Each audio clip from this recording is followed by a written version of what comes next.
우리는 한 사람도 빠짐없이 하나님의 은혜가 아니고는 살아갈 수 있는 사람은 없을 것입니다. 방금 찬양에서처럼 오직 예수 그리스도의 그 은혜로만 우리가 지금 살아가고 있는 것입니다. 하나님의 은혜를 벗어날 때에 어떤 일이 일어났습니까? 아담과 하와가 사단에게 미혹받고 유혹받을 때에 속은 자가 되어져서 하나님의 말씀에 불순종하게 되고 하나님을 떠난 삶이 되므로 영이 죽게 됩니다. 그런가 하면은 네피림 시대에 있어서 세상이 너무 좋아서 세상에 빠져서 살아갈 때에 그 노아 이외의 사람들은 하나님을 의지하지 못했습니다. 그런가 하면은 바벨탑 시대처럼 앞만 보고 정말 성취를 향하여서 달려가는 그들은 하나님을 의지할 수가 없었던 것입니다. 그런데 남은 자의 특징들은 어떠했습니까? 오늘 읽은 20절과 21절에 보면은 여호와를 진실하게 의지하는 자들이며 또한 전능하신 하나님께로 돌아오는 자들이 바로 남은 자의 특징인 것입니다. 또한 남은 자다라고 할 때에 그 모습은 어떤 자들인가? 로마서 9장 27절과 29절에 보면은 이사야서를 인용합니다. 거기에 이스라엘의 자손을 그 자손들의 수가 바다의 모래 같을지라도 남은 자만 구원받는다. 그리고 29절에서 만군의 주께서 우리에게 씨를 남겨두지 아니하셨더라면 소돔과 같이 되고 고모라와 같았을 것이다. 그렇게 말합니다. 이 남은 자들은 성경을 통하여서 보면은 또 무화과나무 가지 끝에 두세 개가 남아있는 것처럼 아니면 가지 저 끝에 서너 개가 남아있는 것 같은 그러한 모습이 바로 하나님께서 우리를 남겨둔 그런 모습일 것입니다. 오늘 본문에서도 보면은 여호와께서 작정하시는 내용이 나오는데 남은 자 외에는 파멸이 될 것을 작정하셨다라는 사실인 것입니다. 오늘 이 시간 하나님 앞에 예배드리는 그리고 구원받은 백성 이외에는 장차 파멸되어질 것으로 여호와께서는 작정하고 계시는 것입니다. 그런가 하면은 남은 자에 대한 하나님이 우리에게 주신 은혜는 무엇인가? 이사야 10장 26절과 27절 내용을 통하여서 볼 때에 홍해를 가르심과 같은 은혜로 우리에게 임할 것이다. 그렇게 말씀하고 있음을 우리는 보게 됩니다. 그런가 하면은 우리 어깨에는 무거운 짐이 지워져 있고 우리 목에는 멍에가 매어져 있는데 그 짐이 풀어지게 될 것이고 멍에가 벗겨지게 되는 은혜가 우리에게 주어진다라는 것입니다. 또한 11장 10절에서 16절의 내용을 통해서도 보면은 이새의 뿌리에서 한 삭이 나서 만민의 기치가 되어지고 흩어진 자를 모으신 바가 되고 괴롭힘에서 해방을 시킨 바가 되고 이스라엘이 애굽 땅에서 나옴과 같이 아수르에서 정말 남은 자가 되어 나오게 될 것이다 라고 10절에서 그렇게 20절까지 11장에서 또한 말씀하고 있음을 보게 됩니다. 저와 여러분들은 하나님의 자녀입니다. 그렇기 때문에 오직 여호와만을 의지해야 합니다. 우리는 다른 것을 의지하면 안 됩니다. 여호와 하나님만 의지해야 됩니다. 우리에 대한 계획을 갖고 계시고 우리에 대한 예정과 섭리를 갖고 계시는 그 하나님만 의지해야 되는 것입니다. 첫 번째로 생각할 말씀은 남은 자의 인생 여정에 있어서 하나님의 것으로 각인을 시키고 뿌리를 내리고 또한 체질이 되어져야 된다는 것입니다. 우리에게 있어서 하나님의 것이 무엇입니까? 창세기 1장 27절입니다. 우리가 우리의 모양으로 사람을 짓자라고 하면서 하나님의 형상으로 우리 인간을 지으시는 것입니다. 여기에서 하나님의 형상 회복이다라고 할 때에 바로 구원을 말하는 것입니다. 하나님께서 인간을 지으시고 너무 기쁘셔서 말씀합니다. 이 땅을 다스리고 번성하고 충만하라고 말입니다. 그런데 그것이 아담 하와가 그 말씀을 순종하지 못함으로 인하여 놓치게 됩니다. 그것을 놓쳤을 때에 하나님께서는 당신의 형상으로 지음받은 인생을 구원하시기 위하여서 여자의 후손을 보내실 것을 약속하셨고 또한 방주를 약속하셨고 어린 양을 잡아 피 흘린 바가 되는 유월절 희생 제사를 약속하셨습니다. 그런가 하면은 죄 지은 인간을 구원하기 위하여 죄 없으심으로 이 땅에 오실 그 임마누엘 동정녀 탄생하실 사실을 약속해 주셨습니다. 그런데 그가 오셨는데 누굽니까? 바로 베드로가 고백하였던 주님, 주는 그리스도시요 살아계시는 하나님의 아들이십니다 라고 함으로 우리의 형상이 회복되어지는 것을 말씀하고 있습니다. 다시 말해서 이 형상이 회복되어진 자들에게는 내 안에 지금 보호자가 존재한다라는 사실입니다. 이 시간 하나님 앞에 예배드리고 있는 여러분은 다 여러분 안에 성삼위 하나님의 보호자가 존재하고 있다. 다시 말해서 여러분의 마음, 심령이 성전이다. 고린도전서 3장 16절에서 말씀하시는 것처럼 너희는 너희가 하나님의 성전인 것과 하나님의 성령이 너희 안에 계시는 것을 알지 못하느냐 이렇게 분명하게 말씀합니다. 우리에게 말씀합니다. 너희가 하나님의 성전인 것. 이걸 하나님께서 우리를 향하여 강조하셨습니다. 너희가 하나님의 성전인 것, 그리고 하나님의 성령이 너희 안에 있는 것을 알지 못하느냐 이렇게 우리에게 말씀하시므로 내 안에 있는 보호자의 존재를 분명하게 말씀하셨습니다. 이것이 우리에게 각인이 되어야 합니다. 이 성전이 뿌리 내려야 합니다. 이 성전이 내 삶 속에서 체질화가 되어져야 하는 겁니다. 내가 성전이기 때문에 성삼위 하나님이 계시기 때문에 내가 가는 모든 현장에 흑암은 꺾여지게 되어 있고 어두움은 물러가지게 되어 있다라는 것입니다. 그런가 하면 우리에게 있어서 하나님의 것이 뭡니까? 하나님께서 처음 사람을 흙을 가지고 빚으시고 그 코에 생기를 불어넣으니 생명이 된지라 이렇게 말씀합니다.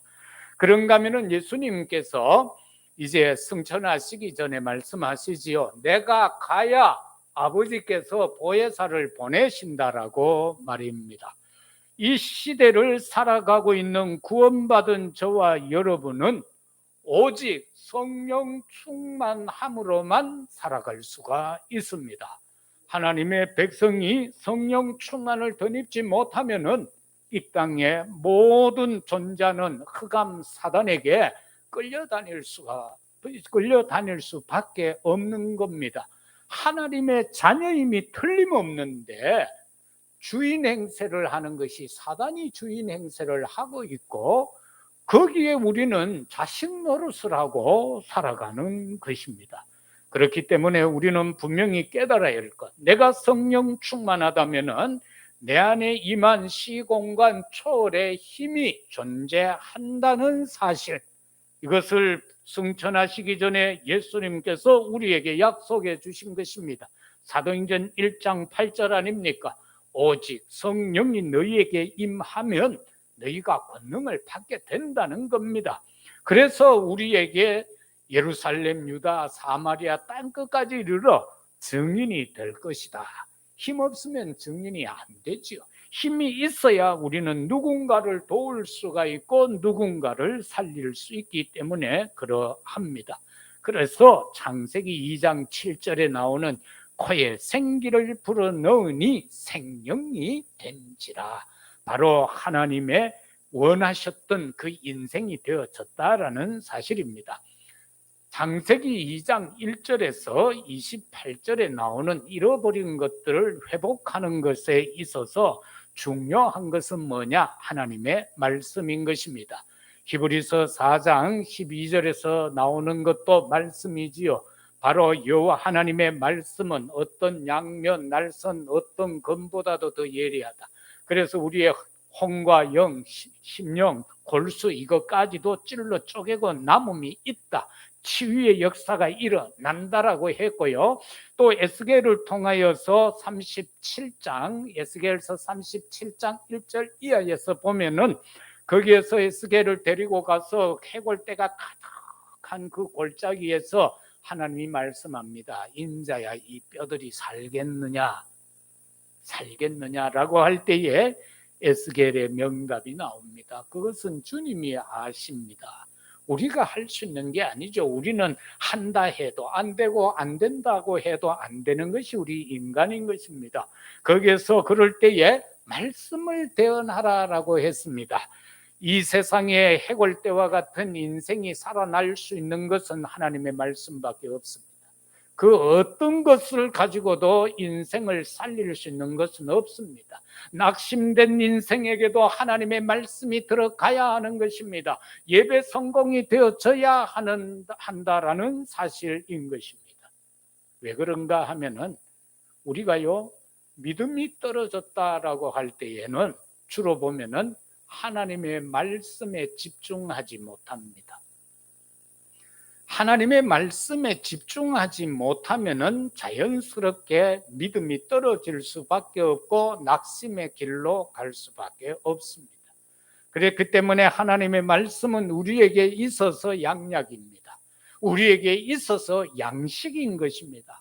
그게 먹어지지 아니하면은 우리는 병들어 죽을 수밖에 없다라는 겁니다. 영적으로. 그래서 이 사실은 무엇을 말하는가?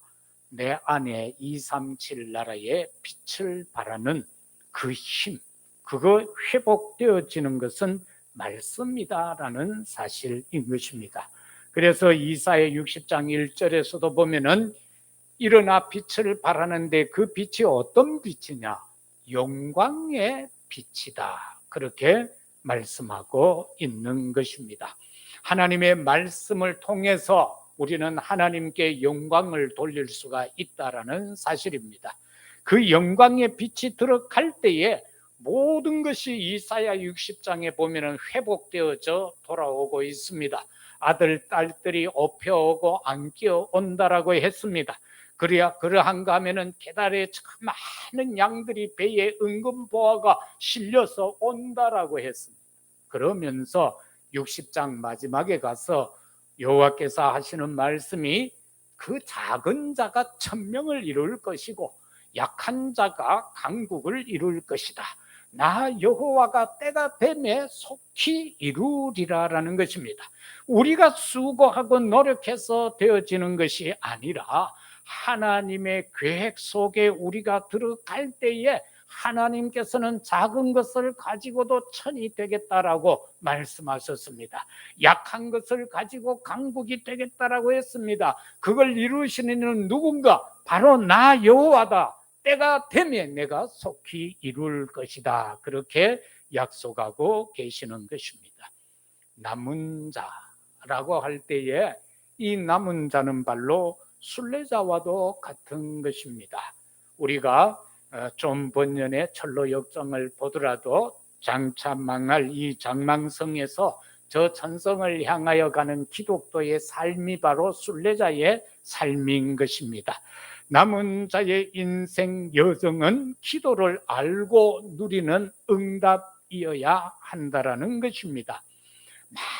많은 교회에 출입하는 다니는 사람들이요, 기도를 제대로 몰라요. 기도는 알고 드리면은 되게 돼 있는 거예요. 왜? 기도는 영적인 과학이기 때문에 기도는 틀림없이 되어지는 겁니다. 그래서 어떤 목사님은 이렇게 말했어요. 닷도 다능하고 솥도 선능하고 묻도 무능하다. 기도 많이 하면 많은 능력을 받게 되고 작게 기도하면 작은 능력을 받게 되고 기도 안 하면은 능력 못 받는다. 그렇게 설교하는 목사님들도 있습니다. 맞는 것 같습니다. 그런데 오늘 우리가 이 시대에 살면서 우리는 복음을 알잖아요. 우리는 예수 그리스도가 어떤 의미인가를 알잖아요. 그가 참 선지자요, 제사장이요, 왕이요. 그래서 우리의 과거 원죄 문제가 그를 믿음으로 말미암아 주의 보혈로 해결이 되어지고, 그런가 하면 우리가 살아가는 동안에 모든 자범죄 문제까지도 이미 앞으로 지을 죄까지도 이미 완전하게 해결받았다는 것 아닙니까? 용서함 받았다라는 것 아닙니까? 그리고 나서 우리에게는 영원한 천국이 약속되어져 있다라는 것, 이것이 바로 우리가 참으로 기도하는 자에게 있어서 붙잡아야 될 내용인 것입니다. 그런데 우리가 요즘 계속해서 말씀을 살피고 있는 게 뭡니까? 참으로 이 기도를 아는 자는 남은 자의 기도다라는 것입니다. 남은 자, 어떤 기도입니까? 위기 가운데서도 기도하는 사람, 그들이 바로 남은 자의 기도인 것입니다. 우리가 성경의 역사 속에서 보면은요, 많은 남은 자들이 그 위기 가운데서 기도하는 모습을 봅니다. 뜻을 정하여서 기도합니다. 불무불도 두려워하지 않습니다. 황제가 지금 한 번의 기회를 주면서 자신의 금신상에서 절 한 번만 하라고 할 때에 왕이여, 왕의 말에 대답할 이유가 없습니다라고 사드락 메삭 아벳느고는 말을 하잖아요. 그런데 그들이 실패했는가? 아니죠. 나중에 그 황제가 오히려 그들을 높이고 그들을 통하여 여호와 하나님의 이름을 높인 사실을, 영광받게 한 사실을 보게 됩니다. 순례자의 기도는 뭡니까? 이 순례자들은 신앙생활함에 있어서 쫓기는 삶 속에서 실패하지 아니하고 승리하는 기도를 하는 자들이 바로 순례자의 기도인 겁니다. 그런가 하면은 정복자의 기도입니다. 싸우라는 것 아닙니다. 사단을 무릎 꿇게 하는 기도가 바로 정복자의 기도인 것입니다. 그러면은 실제적으로 우리는 어떤 기도를 해야 하는가? 세 가지로 살펴보십시다. 우리는 아침 기도를 어떻게 해야 하는가? 우리가 눈을 뜨고 일어났을 때에 하는 기도를 말하는 겁니다. 새벽 교회에서 정한 새벽 기도회를 참석하는 분도 계시겠지만은 그렇지 못하고 하루 일과를 위해서 우리가 눈 뜨는 그 시간에 가장 먼저 할 것이 뭐냐? 먼저 하나님 앞에 기도하는 내용인 겁니다. 다시 말해서 이거를 가르쳐서 준비하는 기도다. 무엇을 준비하는가? 하루의 스케줄을 두고 천천히 기도하라라는 것입니다. 시편 5편 3절에도 보면은 아침에 기도하고 바라리라. 내가 아침에 기도하고 바란다. 그 아침에 기도한 것을 온종일 바라면서 삶을 살으라는 것입니다. 그런가 하면은 마가복음 1장 35절에서는 예수님도 새벽 아직 밝기 전에 예수님이 일어나서 한적한 곳으로 가서 거기서 기도했다, 그렇게 말씀합니다. 예수님도 아침에 새벽에 일찍 일어나서 기도했다면은 우리가 그것을 마다할 필요는 없는 것입니다. 굳이 안 하겠다라고 하는 것 아니지 않습니까? 그래서 아침에 일어났을 때에 가장 먼저 해야 하는 게 기도다라는 겁니다. 침상에 조용히 앉아서 한 5분을 하든지 10분을 하든지 말입니다. 그 자고 딱 일어났을 때에는 머리가 하얗게 비어 있거든요. 잠을 푹 잤으니까 여기에 근심 걱정 염려가 없어요. 그래서 딱 일어나자마자 내가 오늘 뭘 하며 내가 오늘 어떤 사람을 만나야 하는가, 그게 있잖아요. 그거를 놓고 기도를 하자, 그 말인 것입니다. 그래서 성삼위 하나님으로 충만하여지도록, 아버지로 충만하고 그리스도 이름으로 충만하고 성령으로 충만하여지도록 아침에 기도하자. 그러면은 낮에는 우리가 일상생활을 하는 속에서 어떤 기도가 되어야 하는가? 이때는 그냥 무시기도다. 직장에 가서 뭐 손 모아가 기도하고 있을 수는 없잖아요. 그러면은 요즘 같은 시대에 잘려요. 그렇기 때문에 이 무시기도라는 것은 어떤 기도를 말하는가 할 때 데살로니가전서 5장 17절에 보면 쉬지 말고 기도하라, 계속 생각하고 있으라, 그 말씀이지요. 그런가 하면은 에베소서 6장 18절처럼 무시로 성령 안에서 기도하라라는 것입니다. 성령의 인도를 받아 하루를 살으라는 거지요. 그 속에서 그것을 가지고 다시 말하면은 모든 일 속에서 기도하라. 하나님, 오늘 내가 해야 할 이 일을 통하여 하나님 영광 받아 주시옵소서. 그리고 오늘의 모든 만남을 통하여서 하나님 영광 받아 주옵소서. 그 모든 만남과 그 모든 일을 기도로 바꾸라는 겁니다. 그래서 하나님, 내가 지금 이 일을 해야 하는데 나로서는 감당할 수 없습니다. 은혜를 주시고 힘을 주셔서 이 일을 통하여 하나님이 영광 받으시옵소서. 그렇게만 기도하고 일을 하라, 그 말씀인 것입니다.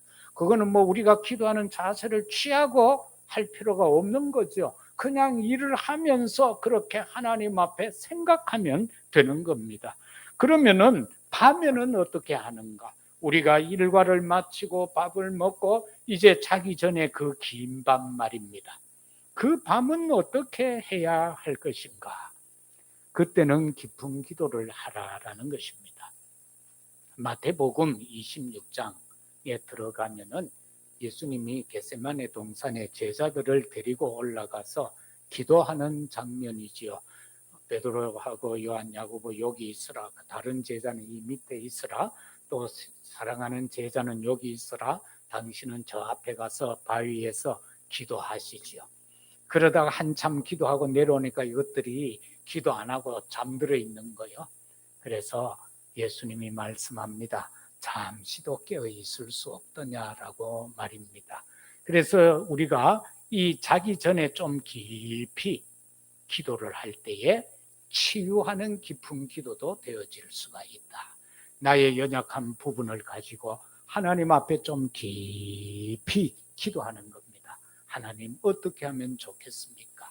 내가 이 시대를 살아가며 237 나라 5천 종족을 살리는데 쓰임받아야 되겠는데 나에게 이러이러한 연약함이 있습니다.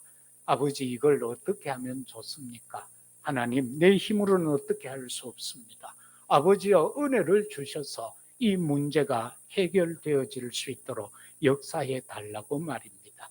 사도행전 16장 6절에서 10절에 보면은 바울이 복음을 전하러 가는데 자꾸 길이 막히는 거예요. 문이 닫혀지는 겁니다. 그럴 때에 그가 밤을 새워 기도하게 됩니다. 깊은 기도하게 될 때에 마게도냐 쪽 사람이 서서 손을 흔듭니다. 여기 와서 우리를 도우라고 말입니다. 이처럼 밤의 깊은 기도는 응답될 때까지 하는 기도인 것입니다. 내 심령 속에 평강이 임하면서 그래 됐구나라는 생각이 들 때까지 그렇게 기도하자, 그 말씀인 것입니다. 이번에 어떤 분들이 좀 심각하게 좀 아픈 분들이 계셨어요. 그래서 연락을 받고 이제 같이 합심해서 이제 기도를 해야 되니까 막 맥박이요, 막 그가 뭐라 그럽니까? 부정맥, 막 맥박이 그렇기도 하고, 막 호흡이 막 이거 막 억지로 집어 넣어야 되고 막 그런 상태였던 것 같아요. 그래서 우리가 그렇게 기도할 때는 집중으로 어떤 위급한 문제를 놓고 집중으로 기도할 때는 어떻게 하라고 그랬어요? 야고보서 5장에 들어가면은 장로를 청하라. 그리고 서로 회개하고 기도하라. 그렇게 했죠. 그래서 내가 그 기도를 부탁한 분에게 그렇게 기도했어요. 나도 이 밤에 잠이 오면 자고 안 그러면 내가 끝까지 기도하겠다. 그렇게 하고는 당신이 먼저 하나님 앞에서 무슨 죄가 있는가를 살펴라. 내가 해야 할 일이 있는데도 안 하는 것, 그것도 죄다. 하나님 앞에서는. 그 모든 것을 생각하면서 회개를 해라. 그리고는 그 문제를 놓고 기도해라. 나도 그렇게 하겠다라고 했는데 그 다음날 아침에 연락이 왔는데 모든 것이 정상화가 되어졌다. 그래서 빠른 시일 안에 퇴원하게 되어졌다라고 그런 연락을 받게 되어졌습니다. 우리가 정말 밤에 깊은 기도할 때에는 응답 받을 때까지 해야 하는 겁니다. 그러면은 하나님은 응답하십니다. 내 죄를 회개해야 합니다. 기도하는 사람이 지금 하나님과 지금 독대해서 생을 걸고 기도하는 사람이 죄를 회개하고 기도해야 하는 겁니다.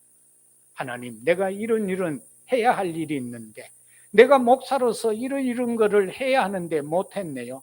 용서하여 주옵소서. 그것도 죄거든. 우리가 꼭 남을 죽여야 죄가 아니에요. 사기쳐야 그것만 죄가 아니에요. 내가 하나님 앞에서 마땅히 해야 할 것을 하지 못할 때 그게 죄다는 겁니다. 그런데 사람들은 그걸 죄로 의식하지 못해요.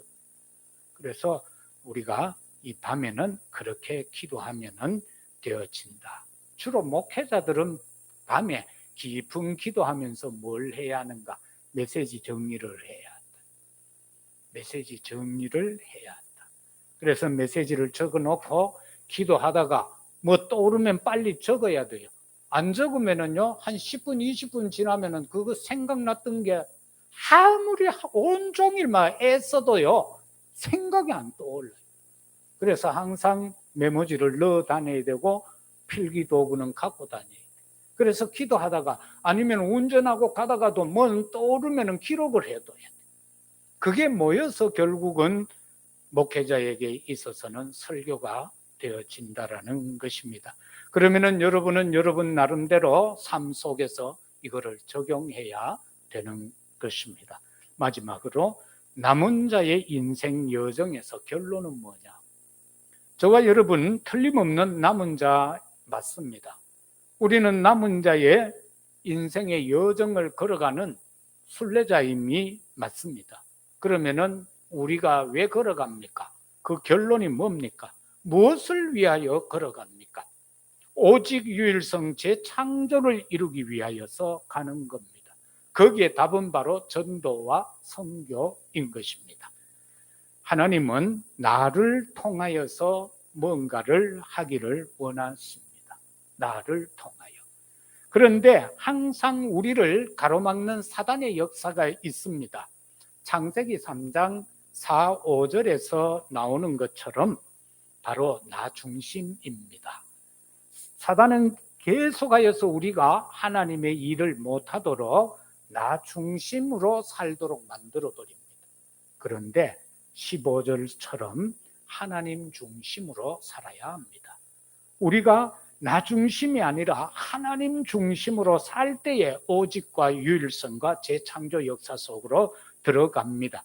창세기 6장 4, 5절은 뭡니까? 내 것 중심입니다. 네피림 시대의 사람들은 전부 내 것밖에 모릅니다. 내 것 중심이 아니라 14절에 방주로 나오는 것처럼 하나님의 것, 교회 중심인 것입니다. 이것이 바로 나를 통하여 하나님이 내 인생의 결론을 내는 것입니다. 창세기 11장 1절에서 8절은 바로 우리가 바벨탑 시대를 말하고 있죠. 이것은 나의 성공 목표를 위하여 좌우도 안 살피고 그냥 다름질하는 것을 말합니다. 그런데 하나님은 창세기 12장 1절 3절을 통하여서 네 뜻대로 하지 말라는 겁니다. 내가 지시할 땅으로 가라는 겁니다. 내 말 따르라는 겁니다. 그리고 내 영광을 위하여서 살아라, 그 말씀인 것입니다. 이렇게 되면은요, 개인이 바뀌어지게 됩니다. 그리고 가문이 바뀌어집니다. 나를 통하여 내 가문이 바꿔지게 되는 겁니다. 그런가 하면은 하나님을 믿는 자들로 인하여 국가의 운명까지도 바꿔지게 된다. 그거는요, 딴 거 볼 것도 없어요. 우리나라만 보면 돼요. 국가 운명 완전히 바뀌어졌습니다. 이 옛날 복음이 들어오기 이전 조선시대 한번 상상해 보세요. 우리가 그 당시에 살지는 않았지만은 그 당시에 사진 자료라든가 선교사들이 찍어 놓은 그런 자료를 한번 보세요. 끔찍합니다. 그리고 복음이 들어온 이후에 십자가가 다방 숫자보다 더 많은 나라. 밤이 되면은 땅바닥이 하늘에서 내려보면 십자가로 물들어 있는, 지도를 이루고 있는 나라. 지금 우리나라가 어떻습니까? 우리나라 무시할 수 있는 나라가 이제 거의 없어져 버렸습니다. 뭐 때문에? 복음 때문에. 앞으로도 237 나라 5총 종족 살려야 할 일 때문에 하나님께서는 우리나라를 그 어떤 세력이 넘어뜨리려 하고 실패하게 할지라도 결코 무너지지 않을 겁니다. 왜?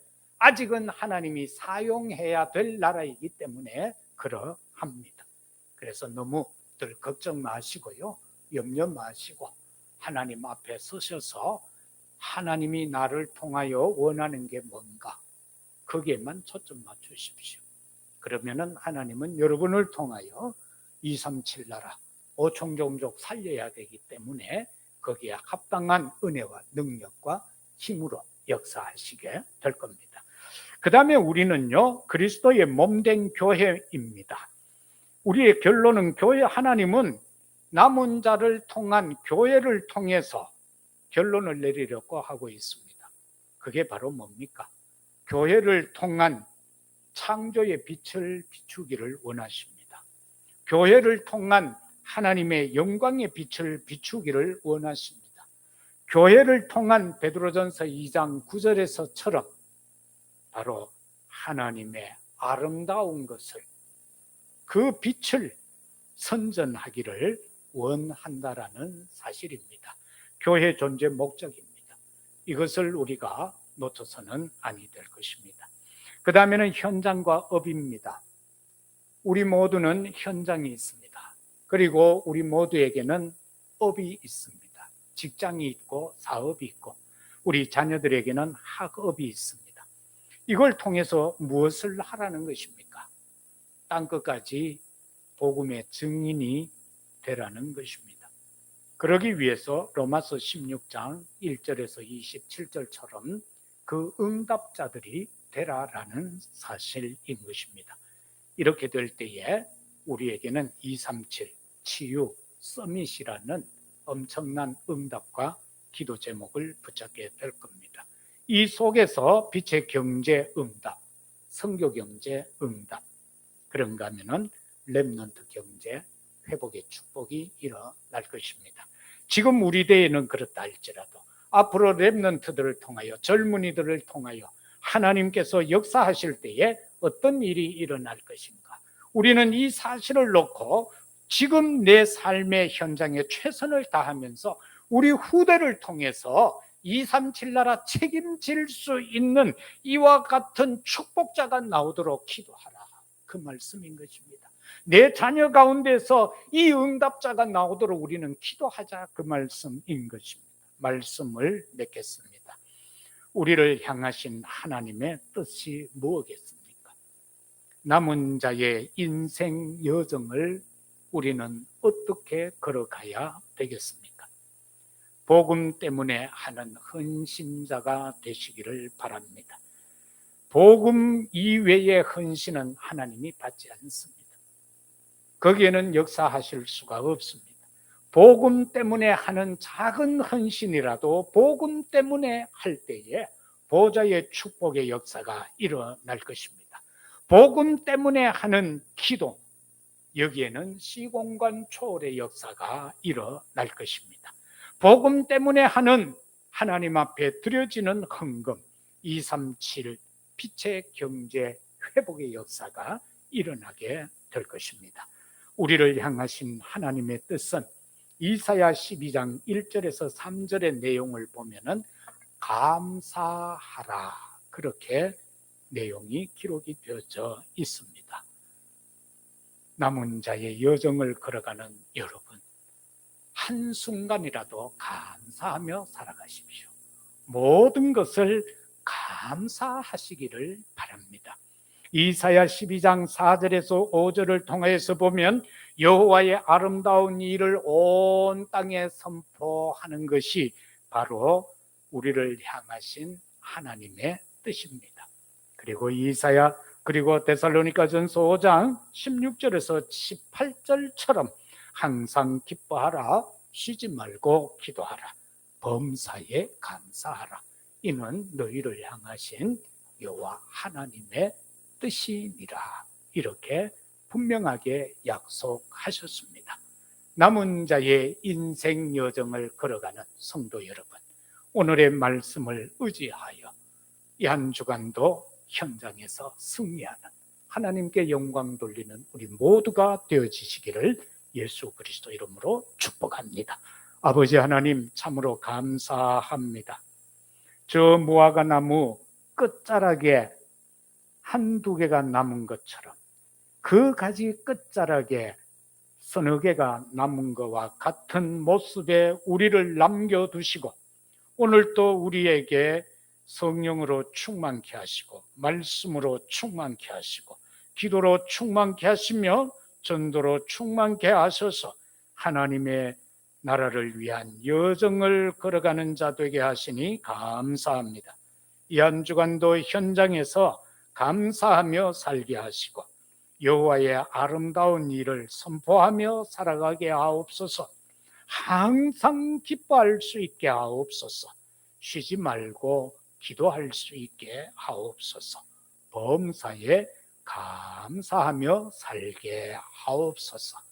감사합니다. 우리 구주 예수 그리스도 이름으로 기도드리옵나이다.